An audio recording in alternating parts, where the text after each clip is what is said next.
The Forest Feast project is a collaboration between local small-scale growers, all growing organically, some certified organic, to see how they can work together better and make contact with the local community.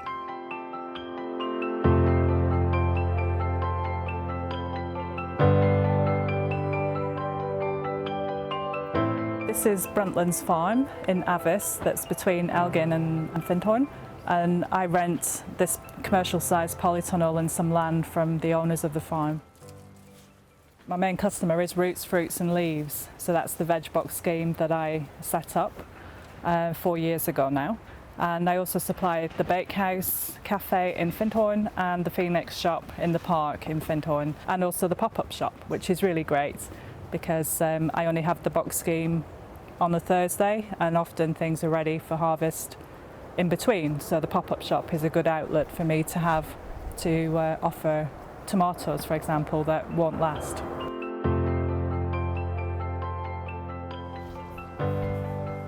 I bought it 2003, and I had always wanted an orchard, and all of a sudden I had 37 acres.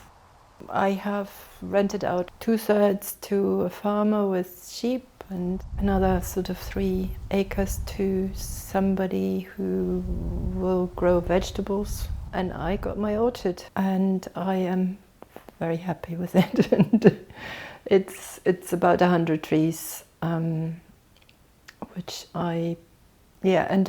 it's about 25 different varieties, some heritage varieties, and cookers and dessert apples.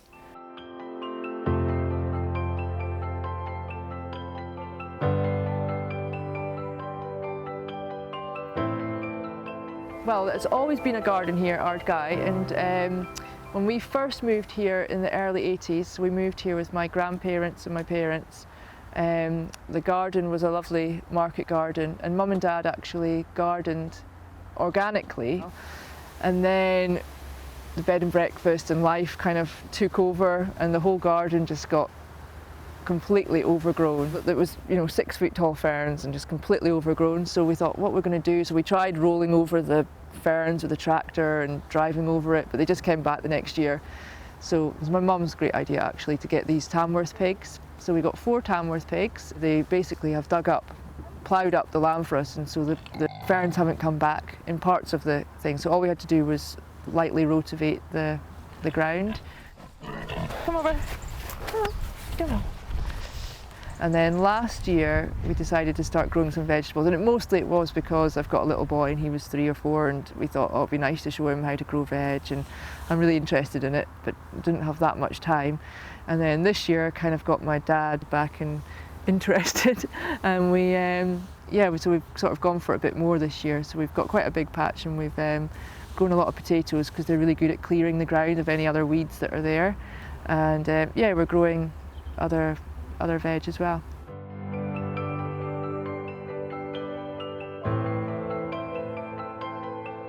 We're organically certified. We are just working on a very small scale, but we grow vegetables, herbs, fruit. We have a flock of sheep. Currently, our son Braga is doing the vegetable growing and herbs. My husband Sven is the one who is most interested and passionate in the fruit growing side of things, so he's planted all the fruit. My husband also does the preserving and that side of things, and the experimenting with different ways of doing that. My main area has been looking after the herd of sheep that we have. We have 40 head of Gotland cross Shetland sheep.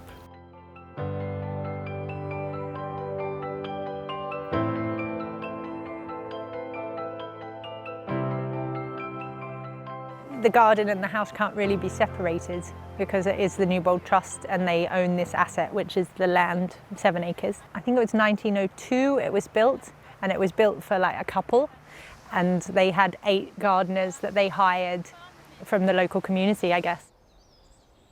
We've got apple trees that have been 100 years old, so The garden's been looked after and tended for those 100 years, the walled garden especially, but there's also ornamental gardens. When I first got here as a volunteer, I did a little bit of cooking and a little bit in the garden and a little bit of helping with volunteers. And then the garden focaliser was leaving, so then I stepped more into the garden, and then I was managing the garden as the head gardener, which wasn't my profession. However, the vegetables and the walled garden I really love. So because I love it, it was quite intuitive, and I asked a lot of questions as well. We would love to see lots of volunteers and people and education and workshops and all sorts of things, but that's in the pipeline. It's not happening right now. So we're just maintaining it really and getting some veg for the house. I mean, that's the main reason. It's like you can't nurture positive change without having a sustainable venue. And a part of that is having food from the garden that is then served to the guests in the house. We also supply to local like Roots, Fruits and Leaves, the bakehouse. There's also the Forres Feast Shop. So I'm just trying to move the produce.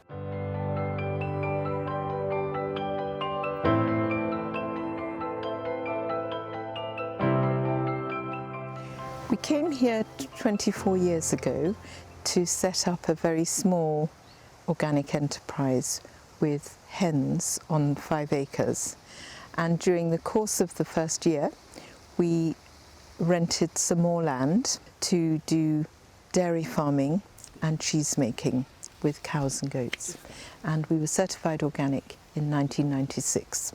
We still have the organic certification, but just on 5 acres. We have between 200 and 300 hens usually for organic eggs, and then a small market garden with polytunnels and outdoor crops. It's better for the overall health of the farm to have a wide range of crops, and we rotate them around the garden to maintain soil fertility and also to avoid pests and diseases. For me, the main purpose of organic farming is to maintain and improve soil fertility. It's not a short-term thing. It doesn't really matter if a crop fails or what you grow any particular year. It's the long-term aim is to maintain and improve soil fertility, and that's becoming increasingly important in modern times because the United Nations say that a lot of arable land, there's only 40 or 50 years left before the soil will be so degraded that we can't grow anything.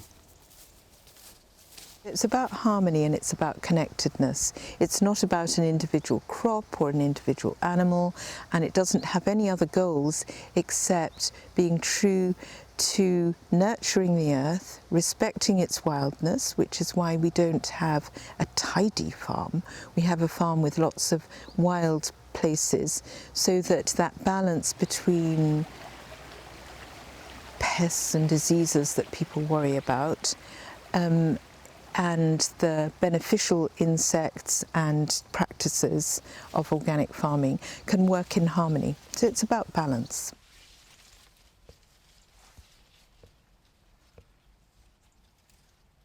Why anybody could think that if you put poison into the ground that it wouldn't go anywhere else.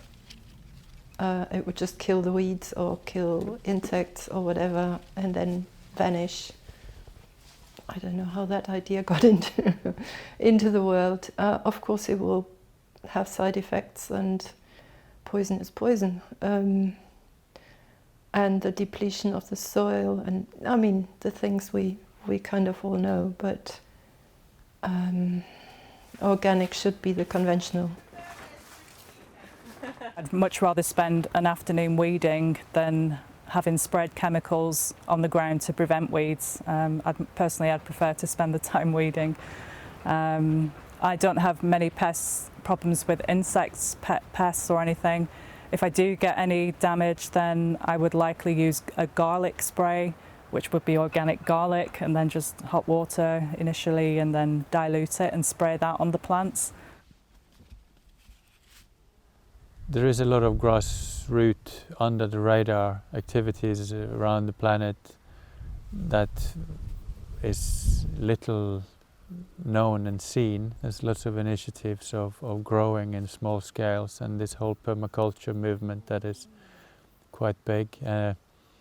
Urban gardening, and growing on looking at the methods of maximizing the yield in very small areas is a movement that is growing, and which is going to be, I believe, very important. We have a pop-up shop on a Saturday morning. We collect produce from 5 or 6 growers, just what's in season and what's ready that day. And we have a rota of volunteers, including the growers themselves and other volunteers involved with the project, who sell directly to people in Forres. So they get really fresh fruit and vegetables picked just the night before. I love being in the garden because I just feel like you just have your own time and it's quiet, and when things are busy, I just love being in the garden, and it's just, I'm always still amazed that you put these seeds in the ground and then actually something grows. I know it sounds crazy, but it just, yeah, I just love seeing everything growing. I'm working harder physically than I've ever worked in my life before, but at the same time I feel like I've retired. I feel like I'm completely at peace and I'm really happy and fulfilled doing what I'm doing. It's healing, yeah, and it's healed a lot of things, because I have had a lot of problems with my body and stuff, my knee and my shoulder and my hip and my neck, and all those things have been freed up. It's almost like that I'm tending something, like I'm caring for something, and that gives me care back. So it's like this reciprocal thing. I was quite involved in the anti-GM movement, and I could see that you can get drawn into the direct action thing quite a bit. You know, you can be against something, and I wanted to do something positive, and I'm very glad that I bought the land and that I can run it organically. Even when the weather's not wonderful, it's still pleasant to be in the garden working. I enjoy getting my hands dirty, doing practical things.